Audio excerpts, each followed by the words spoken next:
আজ থেকে ৩০টা বছর পিছনে যান, পিছনে গেলে চিত্র কেমন? যারা পর্দা নিশীন ছিল, এক বাড়ি থেকে আরেক বাড়ি, নিজের বাড়ি থেকে নিজের বাবার বাড়ি যেতে হলে এক সময় নারীরা পুরা রিক্সাটার ভিতরে শাড়ি দিয়ে কি দিত? শাড়ি দিয়ে, পেঁয়াজ দিয়ে। দেখছেন এটা আপনারা আসলে? আচ্ছা, এই দৃশ্য যদি এখন ঘটে, কি পরিমাণ মোবাইল আর ক্যামেরা চতুর্দিকে ধরা হবে যে এই লোক কি এই দুনিয়ার না ভিন্ন কোনো গ্রহ থেকে আসছে। সেই সময়ের মানুষের দিকে তাকায় দেখে, পরকীয়া সেই সময় ছিল না, সংসার সেই সময় আজকের মতো ভাঙতো না, সেই সময়ে সমাজ ব্যবস্থা কুলুষিত ছিল না। আজকের সমাজ ব্যবস্থার অবস্থা কি? আকাশ প্রযুক্তির এই যুগে, হাতে হাতে যখন মোবাইল, এই যুগে নবীজি সাল্লাল্লাহু আলাইহি সাল্লামের হাদিস মনে পড়ে যায়। নবীজি বলছেন, এমন সময় আসবে যেই সময়ে তোমরা তাকায় দেখবা, ইয়াতাসাফাদু ফিত তারিক তাসাফুদাল হামির, মানুষগুলা পশুর মতো হয়ে যাবে, আকলহীন কাজ করবে, যৌন লিপ্সার মধ্যে পড়ে যাবে। সারা দুনিয়ার ভিতরে, মানুষের ভিতরে যৌন লিপ্সা এত বেড়ে যাবে, মানুষ তার বিবেক দিয়ে কাজ করবে না, নিজে মানুষ সেটা ভুলে যাবে। এখন তাকায় দেখেন, এই প্রযুক্তির সময়ে মানুষের লজ্জা কমেছে না বেড়েছে? প্রয়োজন ছিল তো এমন যে এখন সবকিছু ভিডিও হয়, তো মানুষের প্রয়োজন ছিল এখন নিজেদেরকে আরো বেশি এই অন্তত ক্যামেরার ভয়ে, সিসিটিভির ভয়ে, অন্যান্য ফুটেজের ভয়ে নিজেদের চরিত্র ঠিক রাখার কথা ছিল আরো বেশি। কিন্তু ঠিক তাকায় দেখেন, নবীজি বলেছেন, তার মানে এটা উল্টা হয়ে গেছে। নবীজি বলছেন, এমন সময় আসবে রাস্তায় রাস্তায় মানুষ বেহাপনা করবে, উলঙ্গপনা মানুষের মধ্যে বেড়ে যাবে, নারীরা এমন হবে পুরুষের মতো পোশাক পরবে। এখন আর ঠিক বলেন না? ঠিক যে সমস্ত ঘরে মা বোনেরা পুরুষের মতো পোশাক পরে, দিব্যি প্যান্ট এবং শার্ট পরে বের হয়, আল্লাহর কসম প্রতিনিয়ত লানত পড়তেছে, লানত পড়তেছে, আপনি রহমত পাবেন কেন? ঠিক নেই? এখন বলবেন, হুজুর আসলে মেয়েরে তো এখন কন্ট্রোল করতে পারি না, স্ত্রীর উপরে আমার কোনো কর্তৃত্ব নেই, এই জন্য পরিবার গঠনে সন্তানদেরকে বোঝানোর চেষ্টা করেন, স্ত্রীর সামনে গিয়ে মহাব্বত নিয়ে বোঝানোর চেষ্টা করেন, এই দুনিয়া বড় ক্ষণিকের। কাআন্নাহুম ইয়াওমা ইয়ারাউনাহা লাম ইয়ালবাসু ইল্লা আশিয়াতান আও দুহাহা, সকাল সন্ধ্যার ভিতরে শেষ হয়ে যাবে। আপনি হাজার কোটি টাকার মালিক ছিলেন, সেদিন একজনের ভিডিও দেখলাম, যে পরিমাণ টাকা তিনি শুধু লুট করেছে, প্রায় ৩০০ বছর লেগে যাবে, ৩৮১ বছর লাগবে ওনার টাকাগুলা যদি ২ কেজি করে প্রত্যেক দিন গুলায় খায়। আরে মুসলমান, কিসের পিছনে আমরা আছি? উনার টাকাগুলা যদি গুলায় খায়, ভাত খাইলো না, শুধু টাকা খাইলো, ৩৮১ বছর লেগে যাবে যে পরিমাণ টাকা উনি লুট করছেন। এই লোক যদি নামাজ পড়তে পড়তে সেজদার দাগ কপালের ভিতরে ফেলে দেয়, বিশ্বাস করেন, লাম ইয়াকবালহু সিজদাতান ওয়াহিদা ওয়ালাউ সাজাদা বি60 সানা, ৬০ বছর ধরে যদি তাহাজ্জুদেও সেজদা দেয়, এই লোকের একটা সেজদাও আল্লাহর কাছে কবুল হবে। বুঝে আসেনি না? এরকম লোকজন নামাজ পড়ল, মানুষকে ঠকায়া, ভাইকে ঠকিয়ে, নিজের পরিবারকে ঠকিয়ে আইন নিয়ে ঠেলাঠেলি করল, কিন্তু কাতারের ভিতরে এসে বলল, সামনের কাতারটা সোজা করেন। আপনি নিজে জমির কাতারটা সোজা করতে পারেন নাই, এইখানে এসে যদি আপনি কাতার সোজা করেন, এটা নিছক লোক দেখানো হবে, আল্লাহর কাছে এটা কবুল হবে। যে লোকটা নামাজি হবে সবচেয়ে মানবিক হবে, চরিত্রবান হবে। যে লোকটা নামাজি হবে তার সব দিকের পরিবর্তন আসবে। যখন পরিবর্তন আসবে তখন আপনি বুঝবেন এক একটা সেজদা পাহাড় সমান হয়ে যিনি সেজদাগুলা কবুল করতেছেন তিনি কি। আপনার জীবনের অনেক গুনাহের অধ্যায় আছে। করাবাতুল আরদি খতিআতান, গোটা দুনিয়া বড় আপনার গুনাহ। দুনিয়ার সমপরিমাণ গুনাহ যদি করে ফেলেন, মানুষের হক গুলা যদি বুঝায় দেন, শিরিকের গুনাহ যদি না করেন, এত বড় গুনাহের অধ্যায় যিনি মাফ করে দিবেন তিনি কে? প্যারা হাদিরিন, শেষ জামানার গল্প রাসূল আমাদের সঙ্গে করে গেলেন 1450 বছর আগে। যে যুগের মানুষ সোনালী যুগের মানুষ ছিলেন, যে যুগের মানুষ এক ওয়াক্ত নামাজ জামাত ছাড়া হলে 6 মাস আল্লাহর কাছে কাঁদতেন, আল্লাহ কেন নামাজটা জামাত থেকে ছুটে গেল। একটা ওয়াক্ত নামাজ যদি সাহাবায়ে কেরামের কাজা হয়ে যেত, একটা বছর আল্লাহর কাছে কাঁদতেন, আল্লাহ কেমন করে আমার নামাজ ছুটে গেল। কিন্তু আজকে আল্লাহ আমাদেরকে মুসলিম বানিয়েছে, এটা কত বড় সম্পদ। বুঝবেন সেই দিন যেদিন চক্ষুটা বন্ধ হয়ে যাবে, আপনার আত্মীয় স্বজন যেদিন রেখে চলে আসবে, আপনি পায়ের আওয়াজগুলা শুনবেন। আজকে আমার সভাপতি সাহেব বলতেছিল ওনার তিনজন আত্মীয় মারা গেছেন এই যে অল্প সময়ের ভিতরে। এই যে যাদেরকে কবরে রেখে আসা হচ্ছে, এরা পায়ের আওয়াজগুলা শুনতে পায়। যখন আপনি কবরের ভিতরে রেখে আসছেন, পায়ের আওয়াজগুলো তারা শুনতে পায়। হাত্তা ইয়াসমাআ সিমাআন আলাইহি, পায়ের আওয়াজগুলা শুনতে পায়।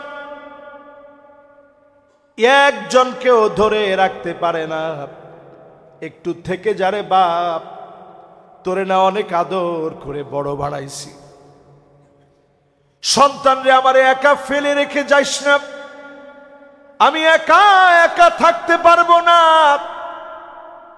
একজনকেও আটকায় রাখতে পারে না, একে একে সবাই বিদায় দিয়ে চলে আসে। লোকটা দেখে কবরের ভিতরে হঠাৎ করে একটা আলো জ্বলে গেছে, ডাক মেরে বলে, কে গো তুমি? সবাইরে রেখে আসলাম, তুমি আবার কে? নামাজ ডাক দিয়ে বলবে, নূরুন ওয়া বুরহানুন ওয়া নাজাহ, আমি তোমার নামাজ তোমার জন্য আলো হয়ে গেলাম, সাক্ষী হয়ে দাঁড়ায় গেলাম। যতবার যত জায়গায় নামাজ পড়েছেন, হতে পারে সব জায়গাগুলা যার সামনে সাক্ষী দিবে তিনি কে? নামাজের সংখ্যা বাড়ান, নামাজের সৌন্দর্য বাড়ান, অজুর পানিগুলা জকজক করে উঠবে। নবীজি তাকায় বলবে, আল্লাহ এটি তো আমার সে উম্মত। কোটি কোটি মানুষের ভিতরে সেদিন আল্লাহর নবী চিনে নেবেন নামাজিদের।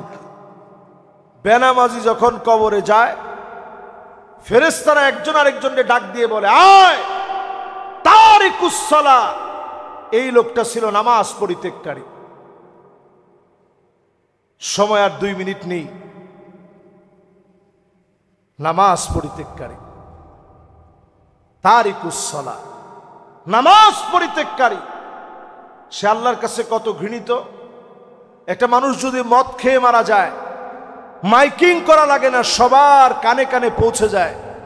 আমার বাসা মধুবাগে, মধুবাগে একবার 5 জন মদ খেয়ে মারা গেছিল একসাথে। আপনারা শুনছেন? জানেন? একজন জানে।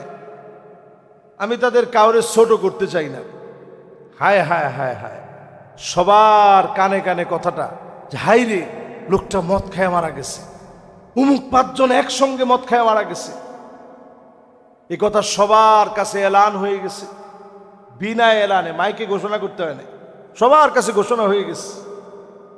আমি আবার সেদিন ছোট মানুষ তো, জানাজার নামাজ পড়তে গেছি। এর মধ্যে একজন আমারে অনেক আদর করত, দেখলেই মট্টর যখন খাইতো মাথাটা তো উল্টাপাল্টা হয়ে গেলে আমারে দেখলেই বলতো তুই কি খাবি ক। আমিও চিন্তা করতাম যে থাক, লোকটা খাওয়াইতে চাইতেছে, অসুবিধা নাই তো। তা আমার ওই লোকটার কারণে আমি তার জানাজায় গেলাম, 5 জনরা একসাথে শোয়া জানাজা হচ্ছে। এই দৃশ্যটা আমার চোখের সামনে এখনো ভাসতেছে। এটা এই জন্য বললাম, একটা মানুষ মদ খেয়ে মারা গেলে সবাই এলান করে, মদখোরের চাইতে আল্লাহর কাছে বেনামাজি নিকৃষ্ট, নিকৃষ্ট, আল্লাহর কাছে ঘৃণিত, ফেরেশতাদের কাছে ঘৃণিত। ঠিক কিনা বলেন? কিন্তু কয়জন বেনামাজি বললে বলে আহারে লোকটা বেনামাজি ছিল। মদখোরের চাইতে নিকৃষ্ট, জেনাকারের চাইতে নিকৃষ্ট হচ্ছে বেনামাজ। তাহলে চিন্তা করেন, যেই সমাজের ভিতরে এখনো নামাজ কায়েম হয় নাই, এখনো মানুষ নামাজের মহব্বত তৈরি হয় নাই, 5 ওয়াক্ত নামাজ পড়েন না, আপনি নিজেরে মনে করতেছেন আপনি ভালো মানুষ। আদৌ কি আপনি ভালো মানুষ হতে পারছেন? কৃতজ্ঞতা বোধ যদি জাগ্রত হয়ে যায়, আউয়ালু মান ইউদআ ইলাল জান্নাল হামিদুন, আল্লাহর জান্নাতের ভিতরে 120টা কাতার হবে।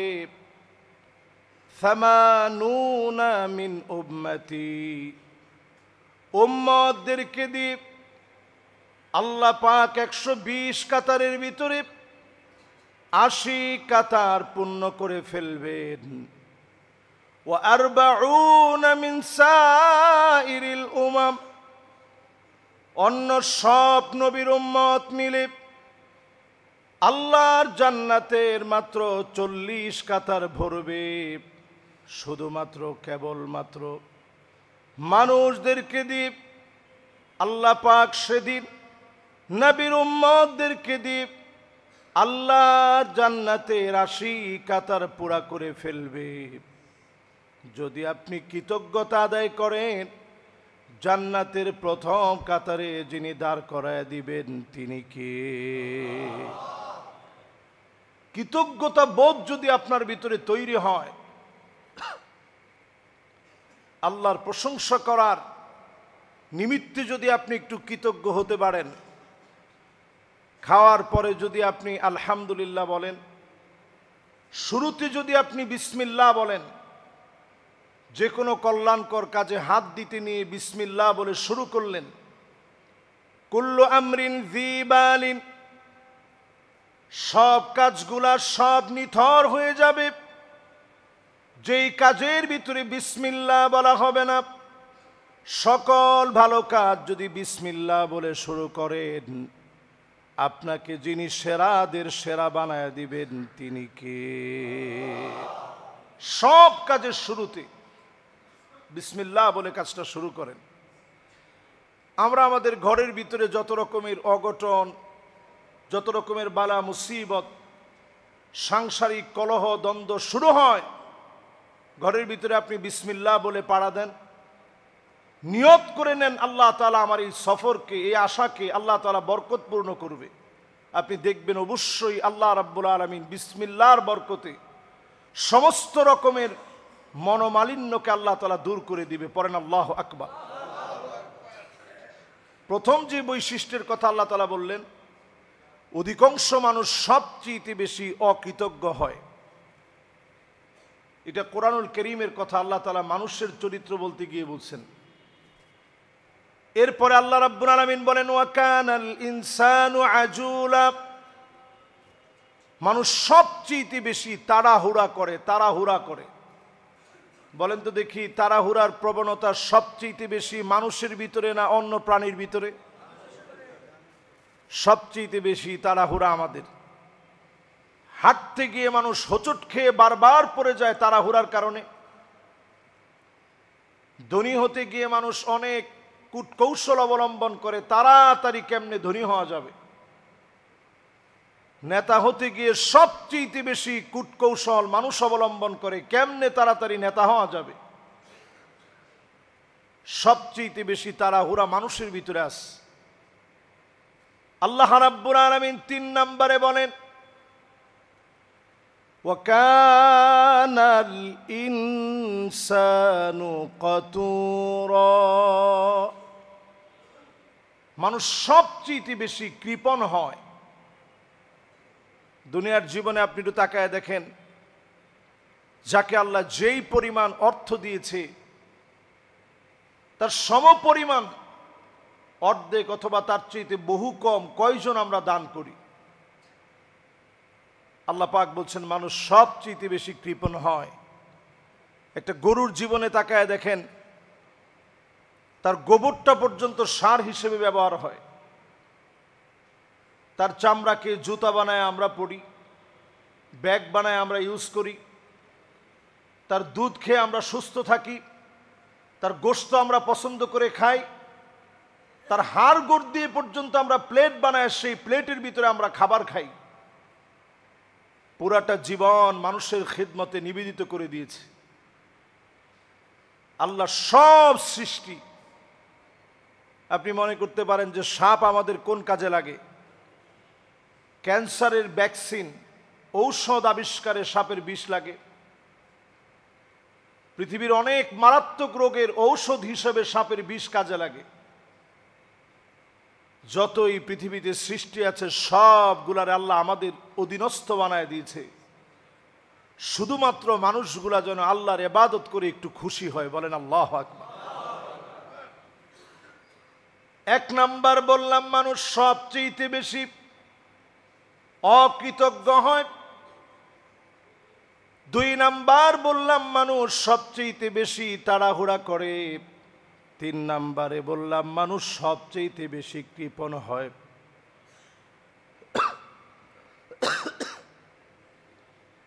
4 নাম্বারে ওয়াকানাল ইনসানু আকসারা শাইইন জাদালা। সবচেয়ে বেশি মানুষ বিতর্ক করে, জানলেও বিতর্ক করে, না জানলেও বিতর্ক করে। মানুষের ভিতরে বিতর্ক করার মতোই বদ বৈশিষ্ট্য এখনো আছে না? না, সবচেয়ে বেশি বিতর্ক মানুষ করে। মানুষকে আল্লাহ তাআলা বড় দুর্বল করে বানাইছেন। ওয়া খুলিকাল ইনসানু দাঈফা। বড় দুর্বল করে আপনাকে আমাকে আল্লাহ বানাইলেন। সময়ের পরিবর্তনে দুর্বল মানুষটাকে দিয়ে আল্লাহ পাক অনেক দায়িত্ব দিয়েছেন। আপনার জীবনের অল্প সময়, এই সময়টা আল্লাহর কাছে বড় দামি। আপনার যেদিন থেকে বুঝ চলে আসলো, মা উলজিমা ফিহি কুলফা, শরীয়ত যেদিন থেকে আপনার উপরে অর্পিত হলো, বালেগ হলেন, প্রত্যেক ওয়াক্ত নামাজের ব্যাপারে যার সামনে জবাব দেওয়া লাগবে তিনি কে? মানুষ বিতর্ক করে সব নষ্ট করে দেয়। মানুষের চাইতে বড় বিতর্কিক আর নাই। আল্লাহ তাআলা বহু প্রাণীকে জিহ্বা দিয়েছেন, দাঁত দিয়েছেন, তাই বলে তারা কারো সাথে বিতর্কে জড়ায় না। মানুষ সবচেয়ে বেশি বিতর্ক করে। মান কানা ইউমিন বিল্লাহি ওয়াল ইয়াউমিল আখির, যার ভিতরে ঈমান আছে, আখিরাতের বিশ্বাস থাকবে, সে হয় চুপ থাকবে, ফালিয়াকুল খায়রা, অথবা কল্যাণকর কথা বলবে। যখন আপনি কথা বলবেন চিন্তা করবেন, মা ইয়ালফিযু মিন কাওলিন ইল্লা লাদাইহি রাকীবুন আতীদ, একটা কথাও বাদ যাবে না লেখা থেকে। সব কথাগুলো লিপিবদ্ধ হবে। যার সামনে দাঁড়ায়া জবাব দেওয়া লাগবে তিনি কে? এই জিহ্বার ব্যাপারে যদি আপনি কন্ট্রোল আনতে পারেন, মা বাইনা লিহিয়াইহি ওয়া মা বাইনা রিজলাই লজ্জাস্থানের ব্যাপারে আর জিহ্বার ব্যাপারে যদি কন্ট্রোল আনতে পারেন, আদমানু লাহুল জান্নাহ, নবীজি বলেন তার জন্য আমি আল্লাহর জান্নাতে জামিনদার হয়ে যাব। বলেন আল্লাহু আকবার।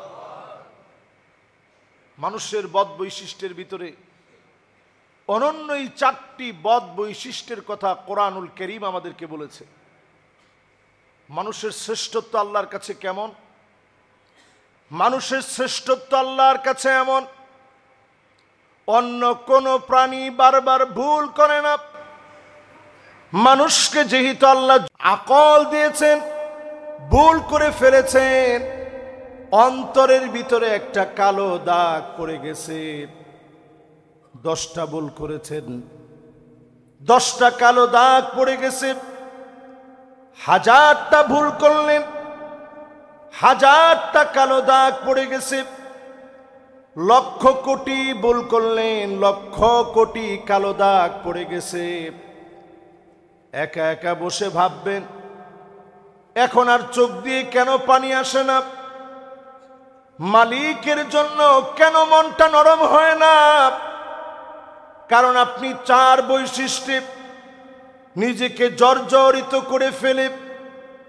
ইন্নাল কুলুবা মুতাওয়াল্লিদুন বিসিত্তাতি আশিয়া, অন্তরটাকে ধ্বংস করার জন্য যা যা প্রয়োজন সব আপনি করে ফেলেছেন।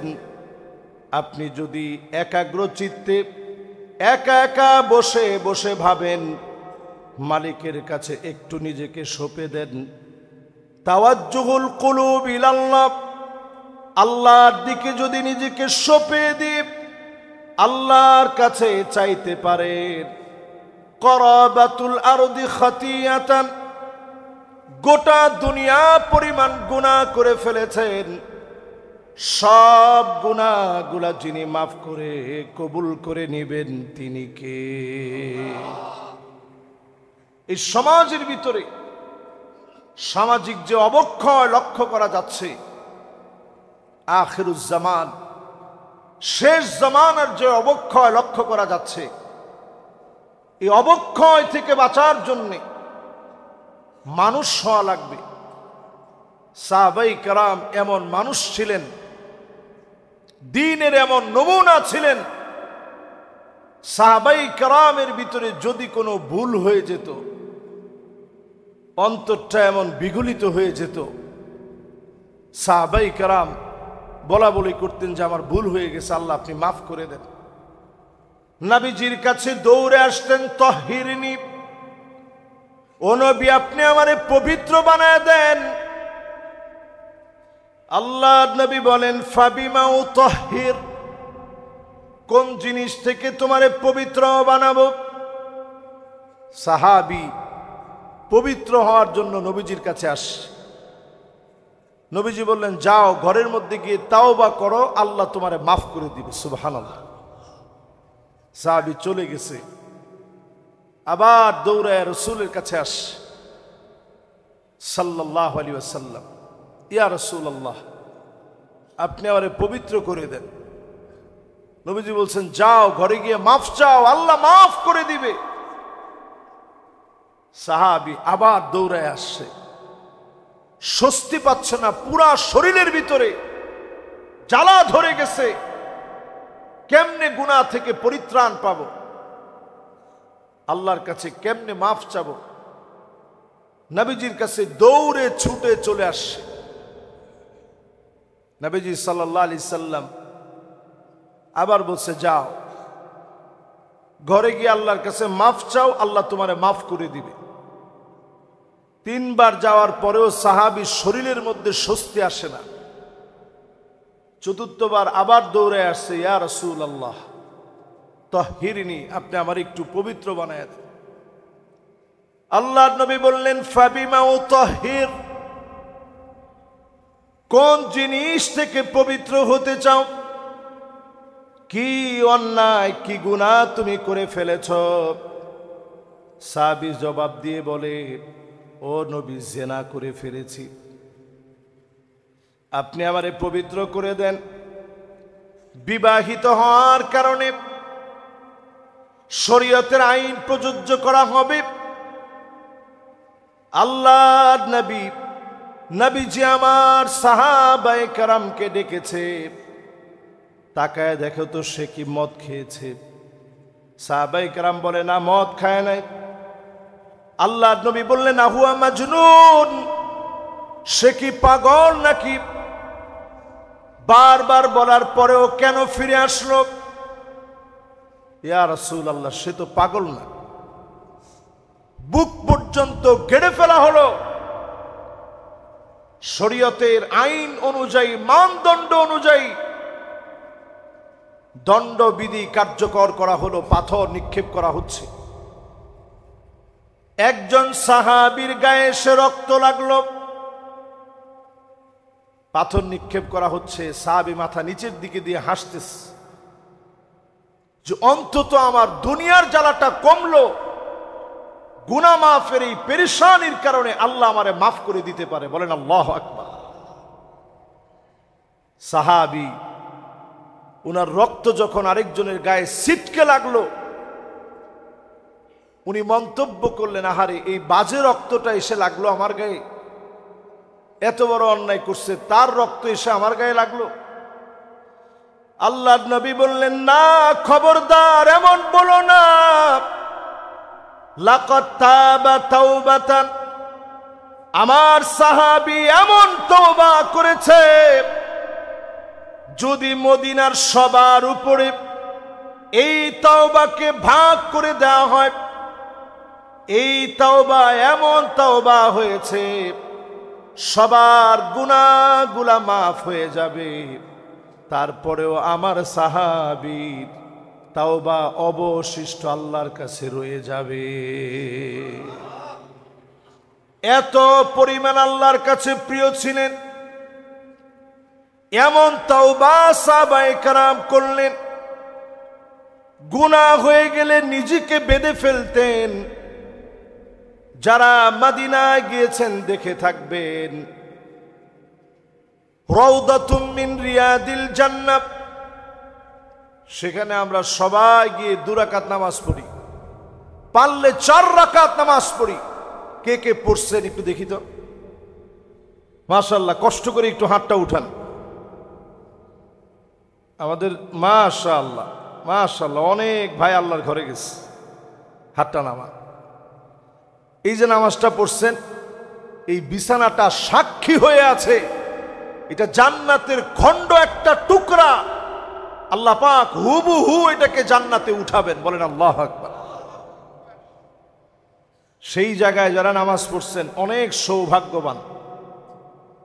আলহামদুলিল্লাহ, আমার মুসল্লিয়ানে কেরাম যারা আছেন, অনেক মুসল্লিরা পড়েছেন। যারা পড়তে পারেন নাই, আমরা দোয়া করি আল্লাহ প্রত্যেককে মক্কা মদিনায় নিয়ে যাক, একবার হলেও যাওয়ার তৌফিক দিক। পড়েন আমিন। এই যে রওদায় গিয়ে নামাজ পড়ছেন, ওইখানে অনেকগুলা খুঁটি আছে দেখবেন। এই যে আজকে আমি যেভাবে মিম্বারে বসে খুতবা দিচ্ছি, রাসূলুল্লাহ সাল্লাল্লাহু আলাইহি সাল্লামের একটা মিম্বার ছিল, তিনি খুতবা দিতেন। আজকে আমি যেভাবে দাঁড়ায়া এই আজকের এই মোবারক সময়ে কথা বলছি, নবীজি কথা বলতেন।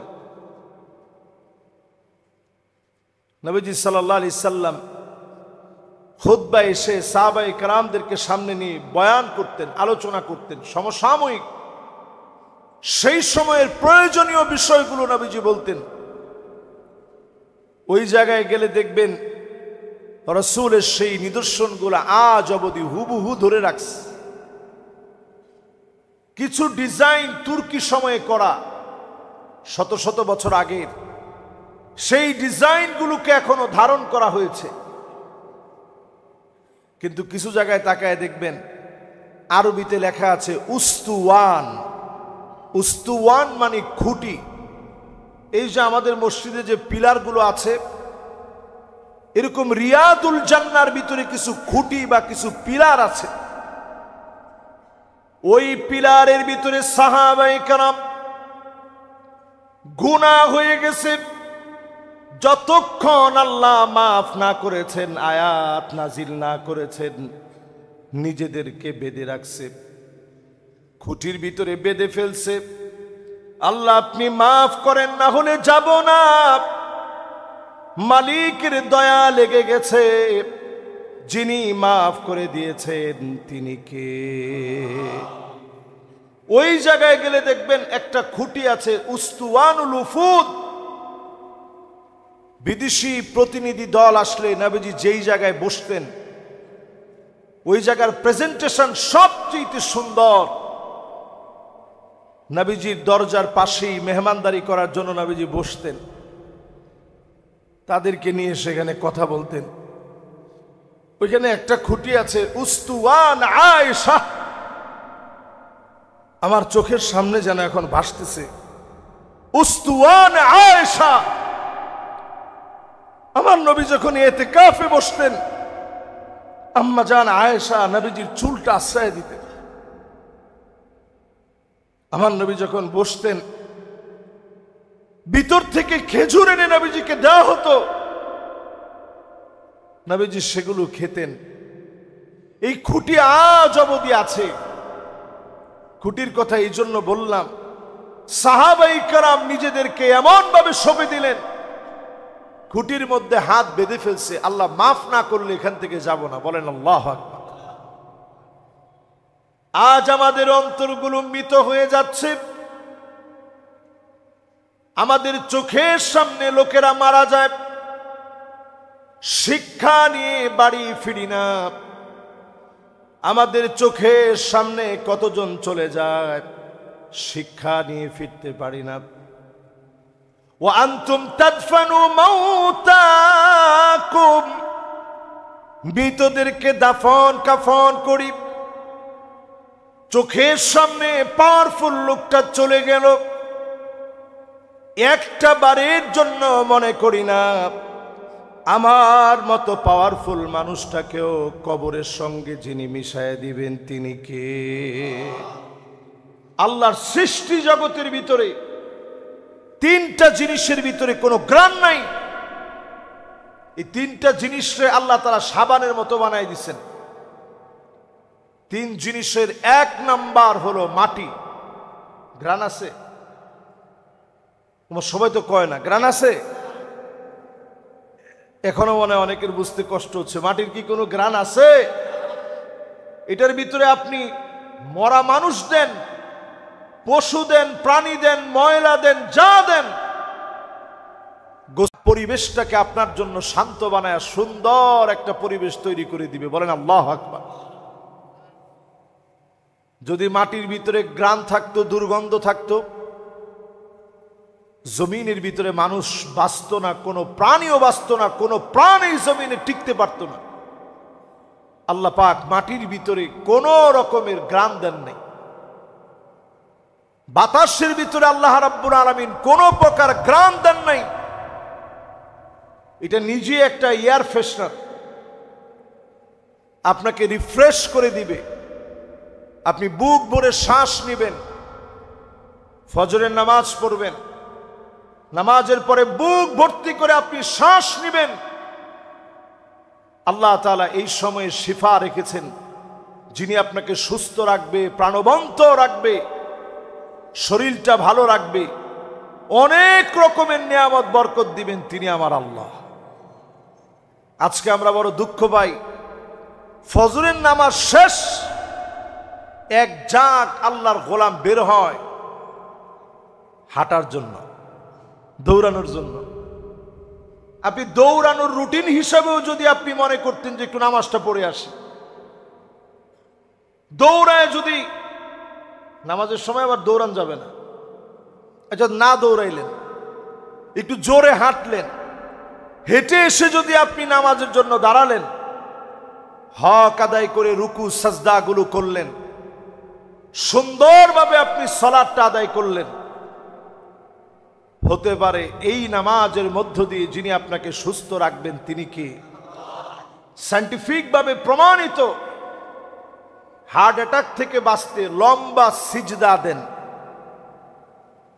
আপনার প্রত্যেকটা অর্গান এই মুহূর্তে এত পরিমাণ সচল হয়ে যায়, অ্যাক্টিভিটিস এত পরিমাণ বেড়ে যায় সেজদা অবনত অবস্থায়। লম্বা সেজদা দেওয়ার মধ্য দিয়ে অর্গানগুলো এত দ্রুত সচল হয়ে কাজ করে, আপনার ব্রেনটা এত সুপ্রসন্ন হয়। সেজদায় গিয়ে যদি আপনি মোটামুটি 1-2 মিনিট সুবহানা রাব্বিয়াল আ'লা, সুবহানা রাব্বিয়াল আ'লা বলেন সবাই। লাইসা সুবা, আমরা অনেক সময় বলি সুবাহানা, না, সুবহানা রাব্বিয়াল আ'লা বলেন।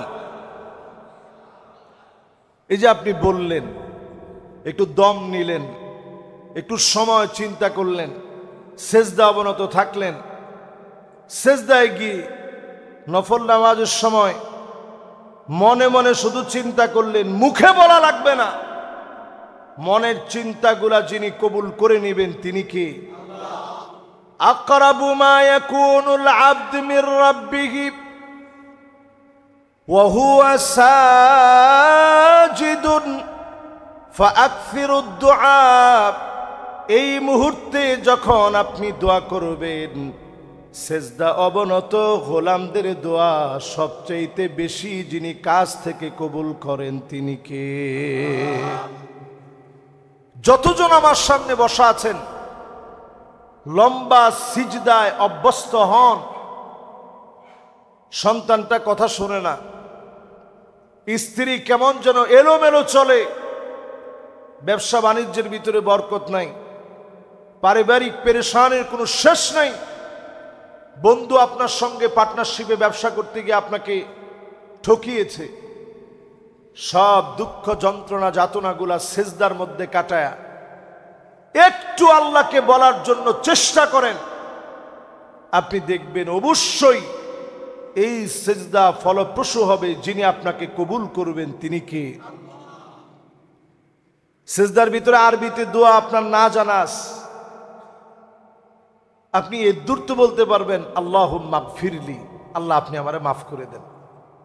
আল্লাহুম্মা আরহামনি, আল্লাহ আপনি আমারে দয়া করেন। আল্লাহুম্মা হদিনি, আল্লাহ আপনি আমারে হেদায়েত দেন। ওয়ারজুকনি, রিজিক দেন।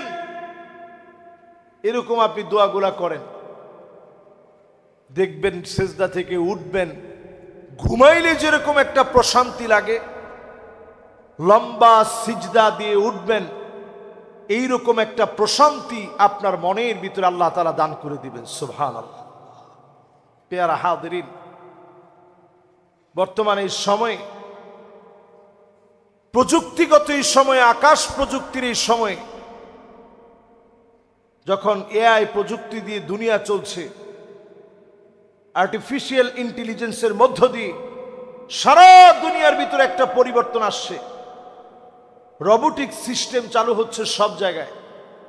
আমরা যেরকম বাইক ইউজ করতাম, এখন রোবট তৈরি হচ্ছে, যেটা আপনাকে যখন লাফানো দরকার লাফায় নিয়ে যাবে, যখন সমতলে চলা দরকার সমতলে চালায় নিয়ে যাবে, যখন পাহাড়ে চড়বেন পাহাড়ের পথ আর্টিফিশিয়াল ইন্টেলিজেন্স ব্যবহার করে সেই পথকে নির্ধারণ করে গুগল ম্যাপ দিয়ে সে পথ চলবে। প্রযুক্তি যখন এত উৎকর্ষ সাধন করেছে, সেই সময়ে আমরা যারা এখনো আল্লাহকে চিনার সময় আসছে বলে মনে করি না, মনে করি আরো কিছুদিন পরে তওবা করব। আপনি বুঝে নেন, এই প্রযুক্তি যত উৎকর্ষ সাধন করছে, তত বেশি এই পৃথিবীতে বিপর্যয় নেমে আসার সময় হয়ে গেছে। ঠিক কিনা বলেন? উদাহরণস্বরূপ যদি বলি, দুনিয়ার ভিতরে একটু তাকায় দেখেন, মানুষের পরিবর্তন রেডিক্যালি এই অল্প সময়ের ভিতরে কি পরিমাণ পরিবর্তন হয়েছে। এই অল্প 30 বছরের, আমাদের বয়স তো আর খুব বেশি না, এখানে অনেক মুরব্বিয়ানে আযাম আছেন, আমার চাইতে অভিজ্ঞ, বয়সের দিক থেকে প্রবীণ, অসংখ্য বিষয় দেখা মানুষ আছেন। একটু চিন্তা করেন,